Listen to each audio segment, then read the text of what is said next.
নমস্কার, সকলকে জানাই মহাসপ্তমীর প্রীতি এবং শুভেচ্ছা।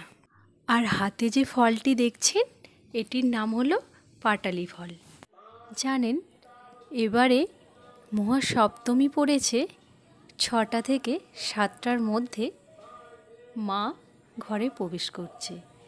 সেই জন্য আমি 6:30 থেকে আমার এই গিরিমাটি দেওয়ার কাজটি শুরু করেছি। তো আপনাদের যে প্রসঙ্গে আমি এখন কথাটি বলবো সেটি হলো এই গিরিমাটি আমরা কেন দিই। তো আমি ছোটোবেলা থেকে আমিও দেখে আসছি যে আমার মা দিত, তার পরবর্তীতে যখন আমি একটু বড় হলাম আমি দিতাম। তো আজকের প্রসঙ্গ হলো এই গিরিমাটি আমরা কেন দিই।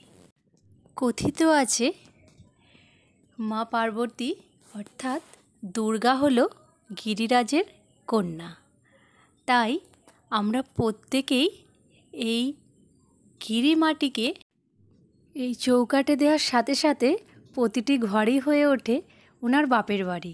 তাই সকলের বাড়িতেই উনি আসেন এই গিরিমাটি দেওয়ার মধ্যে দিয়ে। আর এই যে দেখছেন মা সরস্বতীর পিছনে যে ঠাকুরটি, ওটার নাম মেলাই চণ্ডী। আমাদের এখানকার বিখ্যাত একটি ঠাকুর। ইনারও পুজো হয় এই দুর্গা পুজোর সময়। তো মেলাই বাড়িতে বিশাল বড় অনুষ্ঠান করে পুজো হয়। এই মেলাই বাড়ির প্রসঙ্গে আপনাদের আরও একদিন অনেক কথা আছে বলবো, এই ছোট্ট ভিডিওর মধ্যে হয়তো শেষ হবে না।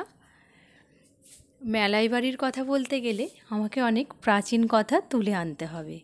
আর এই যে দেখুন বাড়ির যে 3টি খুদে আছে, আমার 3টে খুদের কীর্তি দেখুন।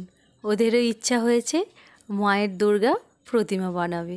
দেখুন 3জনে কি সুন্দর ছোট্ট ছোট্ট ক্লে দিয়ে দুর্গা ঠাকুরটি বানিয়েছে।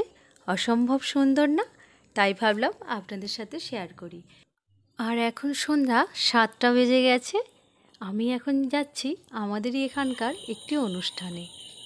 সন্ধ্যার ঝিঝি পোকার ডাক শুনতে শুনতে আর পাশে এই যে বয়ে যাওয়া ছোট্ট যে খালটি বেশ লাগছে, কিন্তু চলুন এগিয়ে যাই।